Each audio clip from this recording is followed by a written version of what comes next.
Of সিজনে তাল পাওয়া যায়। তো বুদ্ধি থাকলে অনেক কিছু হয়। এখন সকলের বাড়িতে বন্ধুরা ফ্রিজ আছে, তো সিজনের তালটাকে ছুঁড়ে নিয়ে তাল একটা ডাব্বাতে করে রেখে দিবেন। রেখে দেওয়ার পরে ফ্রিজে থাকবে। এই যে আমাদের ফ্রিজ থেকে তাল বেরাচ্ছে, এই তালটা বাইরে যাবে। এবারে চলুন কিভাবে দেখাচ্ছি। তাহলে এই যে পুরো বরফ হয়ে আছে, এটা গরম করে নিয়ে একটু বাইরে যেতে হবে। দেখুন একদম বেরাচ্ছে কিভাবে, পুরো বরফ হয়ে গেছে, এবারে বেরাচ্ছে।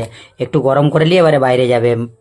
একদম বিশ্বাস হয়তো করবে না, দেখুন এই যে তালের ঢাকনাটা এখন খুলে গেল।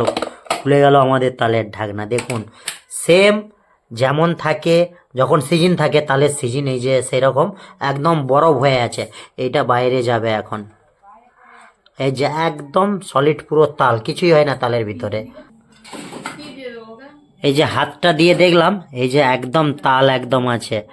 একদম বরফ তো বরফ হয়েছিল, এবারে আছে তালটা। একটাই কারণ যে বাইরে বৌদিরা আছে আমাদের রিশতেদারের মধ্যে, খুব চায়। তো এই তালটা অফ সিজনে যখন যাচ্ছে, করে রাখা হয়েছিল আমরা বাড়িতে এসে খাবো, সেই করে তালটা এখন বাইরে যাবে। এই যে ফিনিশিং রেডি, হয়তো বিশ্বাস করবে না কেউ। তো এই করে যে দুটো ডাব্বাই করে এখন নিয়ে যাওয়া হচ্ছে বাইরে। এই যে দুটো ডাব্বাই করে বাইরে নিয়ে যাওয়া হচ্ছে।